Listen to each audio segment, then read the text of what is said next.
All right, welcome to the CDP Rapid Fire. If you haven't already, do check out our free newsletter on databeats.community.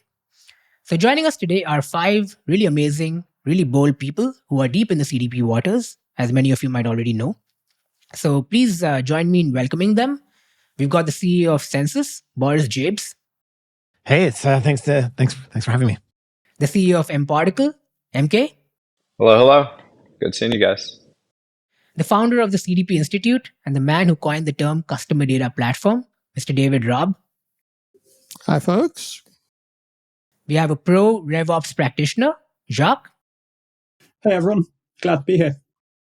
And of course, last but not the least, we have a pro CDP consultant, Matthew. Thanks, Arpit. Happy to be here. And also joining me today is Glenn from Human 37. He's my co-host today. Hi, guys. Well, awesome. So this is how we're going to roll. There are going to be 2 rounds. In round 1, I'm going to read out a few statements. And our guests here are going to respond with either I agree or I disagree and share their quick thoughts. And then in round 2, Glenn is going to ask them some follow-up questions based on their responses. And we're also going to answer questions that we receive from the audience on LinkedIn. And just before we begin, I'd also like to quickly provide some context on how we ended up in this rapid fire.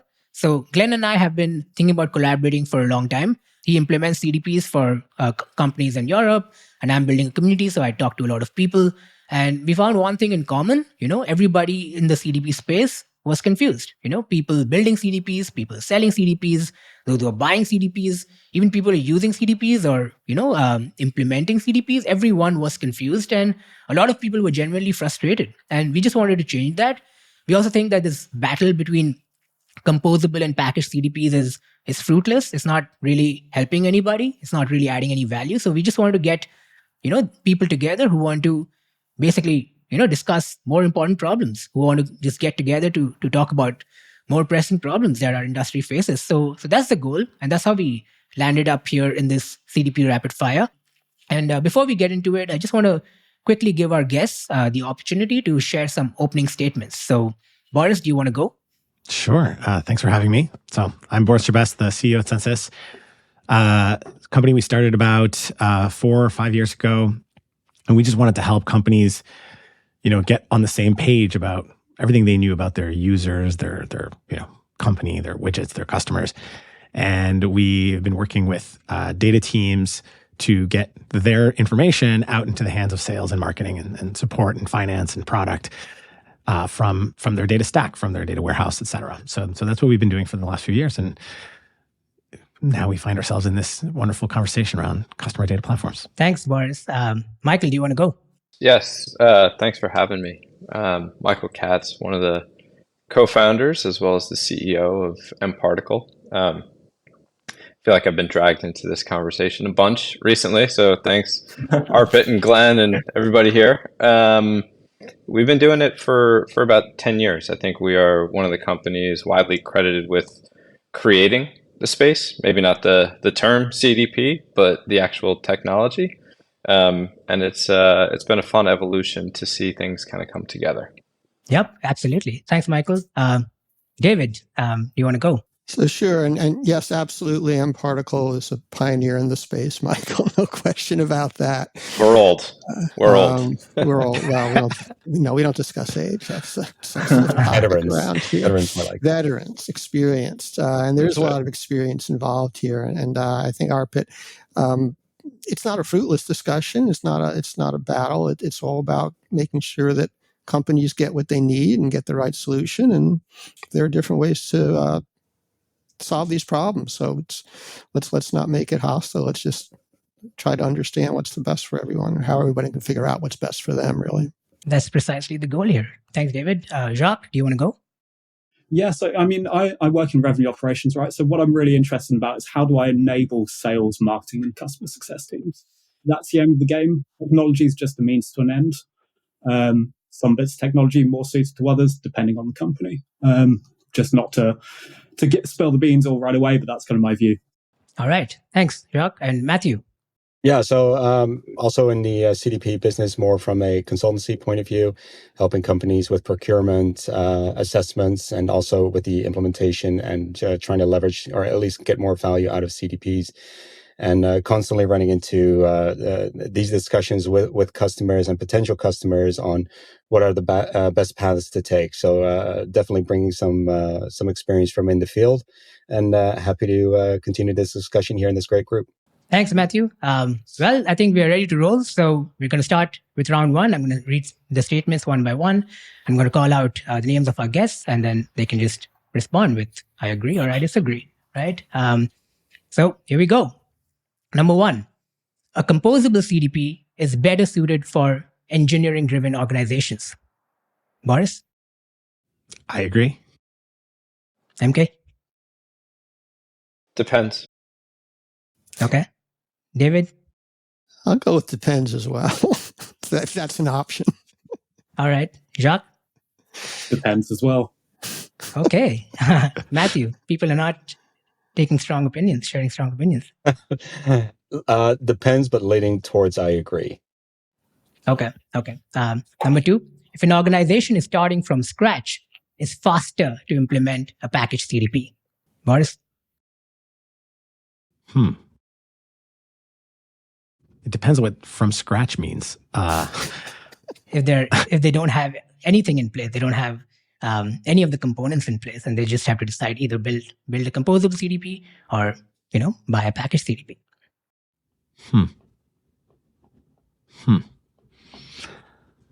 I might lean for the sake of conciliatory behavior to agree, but I think it really depends on what's from scratch means. Okay, fine. MK? It all depends. Okay, fine. David?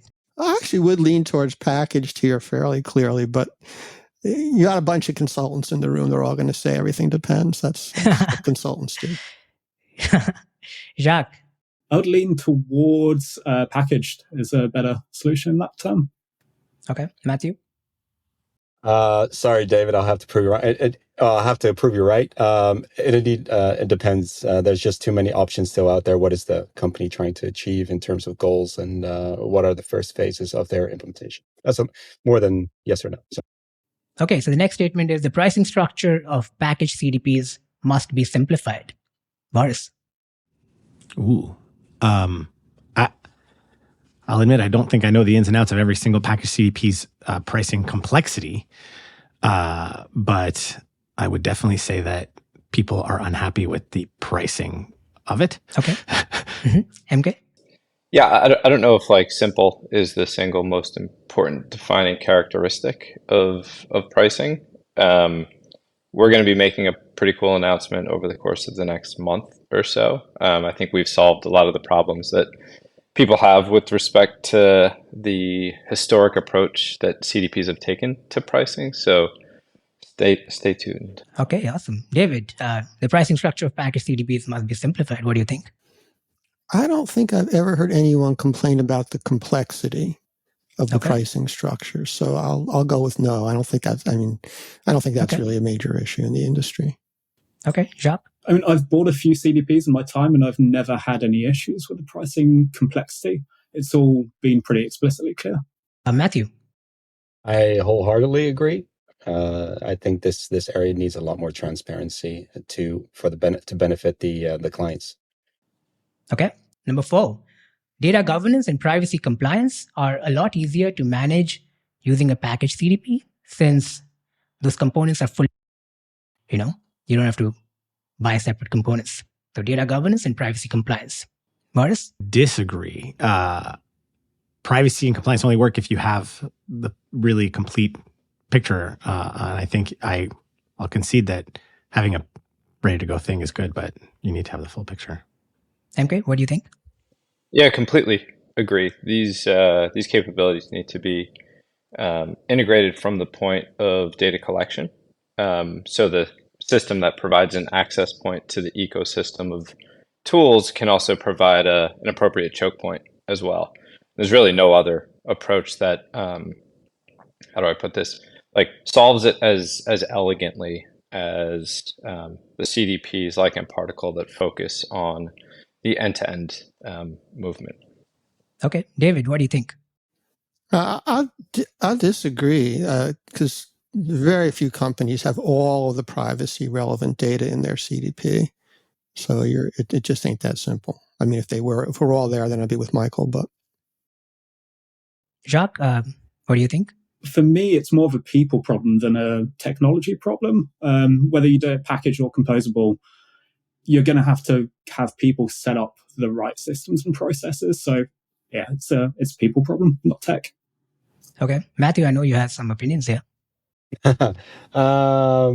Yeah, I'd definitely be in the middle again. Depends. I think Jacques had made a point there with being in a people problem. It's a people, it's a money problem, it's a tech problem. It's all combined. Somebody needs to have an overview of all your data, and that goes beyond your one piece of technology.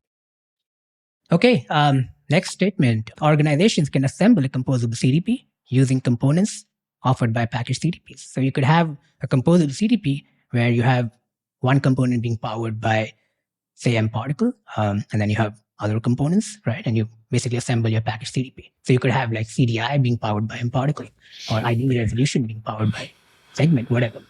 I mean, I suppose theoretically, but it seems, I think I'd have to disagree, if only because even the way MK said it, it's like you're going to go from, the whole point is to go from soup to nuts, right? And so how do you swap out one of the pieces seems complicated or not easily doable, but theoretically. MK, what do you think? I think if the packaged CDP, and look, everything that I am talking about is really through the lens of mParticle, not like CDPs very broadly. So if the solution offers configurability in the various components, then yeah, of course you can mix and match. I'd say that probably makes a lot more sense than choosing multiple different CDPs and layering them on top of each other. Like we're all kind of competitive and don't really like integrating. Okay. David, organizations can assemble a composable CDP using components offered by packaged CDPs. Well, maybe in theory, but I can't kind of imagine. I mean, yeah, people do have multiple CDPs, as Michael just said, because some are better at others, and I guess you can, and they do string them together. But if you really wanted to componentize a solution, that's just weird. Okay. Jacques, I know you worked both with, packaged CDPs and components of composable CDPs. What do you think? I mean, I think in theory, yes, but in practice, there are elements of both that do slightly different things in slightly different ways that, they're not replaceable. So it's a Venn diagram, right? And there is a space that's shared, but they're still two separate circles mostly. Okay. Matthew, based on your experience implementing CDPs, what do you think? Yeah, so I'm slowly seeing a trend where some lacking modules or parts of a packaged CDP are replaceable by new and better, possibly even cheaper solutions coming onto the market. But yeah, I agree with that. Absolutely. Okay, awesome. The next statement is packaged CDPs are more suitable for organizations where identity resolution is a must-have. Boris, what do you think? I think if identity resolution is a must-have, you are almost certainly not a simple organization. And so you must invest in your own entity matching of some sort that you also kind of do. And de-anonymizing users off your website is like really kind of level one. So if it's really crucial to your organization, then I disagree. Okay. MK, what do you think? I would agree. The reason you need identity resolution is to solve for things like privacy, as well as personalization, the way that the information gets organized. Not all identity resolution is the same. So the way we tend to think about it is providing an open, flexible framework where everything's completely configurable and the customer is in total control over the waterfall and the rules that they create in terms of how things get matched, because that has a huge implication in terms of how the data ends up getting activated. So if the goal is personalization, then absolutely need integrated identity resolution capabilities. Okay. David, I know you have strong opinion about this. So do you think packaged CDPs are more suitable for organizations where ID resolution is a must-have? Well, ID resolution is a must-have for everyone. But there are plenty of ID resolution systems that exist outside of packaged CDPs. And of course, the packaged CDPs vary greatly in their ID resolution capabilities. So overall, I'm going to disagree just because I think it's framing the issue probably in a way that's not terribly relevant. Okay. Jacques, what do you think? I mean, I mean, as David said, ID resolution is usually kind of fairly critical for most businesses, but how you do it, less important. As long as you've got that data resolved and you do the really mission critical like data privacy stuff that MK is talking about, it doesn't really matter where and how you do it. Got it. Matthew? Disagree as well. It's a nice feature. It would make life a lot easier to have everything in a packaged CDP, but it's not required. Okay. So the next one is a little complex. So composable CDPs are better suited for organizations where data models are complex with many-to-many relationships between business entities. So usually at B2B organizations where one user can be part of multiple organizations, right? If it's important for you to like work with this data model, then the composable approach is better. What do you think, Boris? I think the more you want flexibility, the more you're going to want to be composable. And given where we were born, where we specifically work with, let's call it, those kinds of relationships of very, very, very many-to-many kind of biased organization, kind of like architecture, then I would say, yeah. Okay. MK, what do you think? I would disagree because I think that there's varying levels of functionality that I've seen across the like the reverse ETL landscape, where some of them force a single or like a kind of one-to-one mapping for a data model from sources to destinations. So for every source, you have to map that to one destination. And then if you want to add a second and a third and a fourth and a fifth, so on, you have to integrate that 5 times. And then when you have a second source, you have to do that again. And it's completely inefficient. For us at mParticle, we do offer really flexible and easy workflows. So our customers can map on a many-to-many basis. So there's just a ton more of operational leverage. But I don't want to kind of like speak overly generally. I don't like, I'm not familiar with the way that Census does it, but I know others are definitely more limited in the setup. Yep. David, what do you think? Is the composable approach better for B2B organizations where data models are complex with many-to-many relationships? Well, it depends on the CDP and it depends on the composable tools. Some CDPs are built for B2B, and I would imagine they're going to do just fine. Thank you very much. Other CDPs do have severe constraints on the data models, and others don't. So it's really, and same on the other side of it. I mean, what you get with the composable, we haven't gotten to defining composable, but let's assume composable in practical terms means you're using a data warehouse as your primary data store. That's an inherently flexible technology. So if you're really asking which has the most flexible data model and you're not going to pay too much attention to the differences between the CDPs, you will get the maximum flexibility on a data warehouse, which is your definition, or is the common definition of composable. Okay. Jacques? I mean, for me, it's almost like this isn't a CDP or reverse ETL problem. This is a downstream destination issue where you're trying to actually unlock the use of that data. I mean, I've experienced both kind of working fine depending on the downstream destination. It really depends where you're trying to send the data and how flexible that downstream system is. I agree. Matthew? Yeah, ditto. just depends on, again, I'm copying and pasting that term in almost every answer, but we just don't have enough data points to properly answer that question. But in general, like David said, if data warehouse is your source, you can be as flexible as you can be. But packaged CDPs can also be quite flexible, and you can get creative within them. Yep.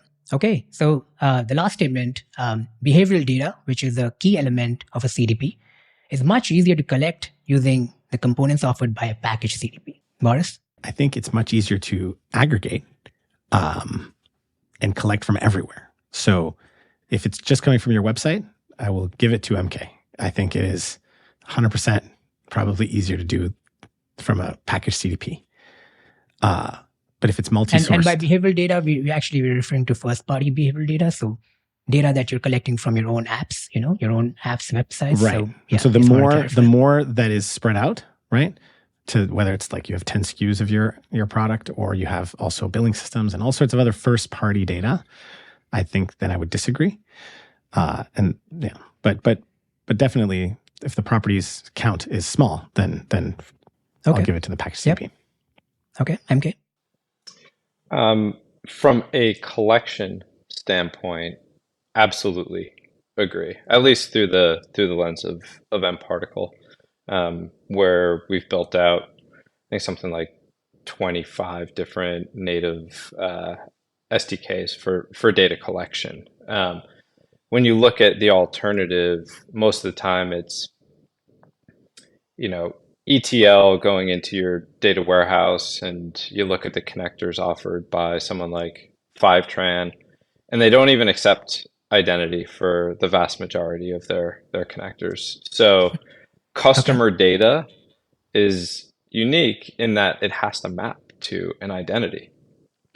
And so not supporting identity in the vast majority of your connectors is a complete non-starter. So by definition, the answer is absolutely yes. Okay, David, do you think, packaged CDPs are better suited for behavioral data collection? Well, actually, I think I like Michael's answer. I mean, many of the CDP vendors have put a lot of energy into the data collection side of things. So comparing that with a generic data collection tool, or even a collection of generic data collection tools, you're probably going to have an easier solution, at least in the packaged CDPs that are focused on that. So again, they all differ. But yep, Jacques? I agree. I think the other thing to look at is also that you can do things in more of a real-time respect with a packaged CDP than you could with a composable CDP, and that is, for a lot of businesses, quite an important factor that's worth considering here. Okay. Yep. And Matthew? Well, there are a couple. I think I can come up with two right now. Composable data ingestion solutions right now, or data collection solutions, as you want to call it. But the ironic thing is that most of the leading CDPs at the moment actually started out as data collection tools 8 to 10 years ago. So who knows where those composable ones will be in 8 to 10 years from now as well. They might be full-fledged CDPs as well. So do you need a package? I would have to disagree at the moment. There are other composable solutions. Well, that brings us to the end of round 1 of the CDP Rapid Fire. Hope this was, useful, and hope this was entertaining. So let me know what you think. We're going to release round 2 as a separate episode next week, so stay tuned.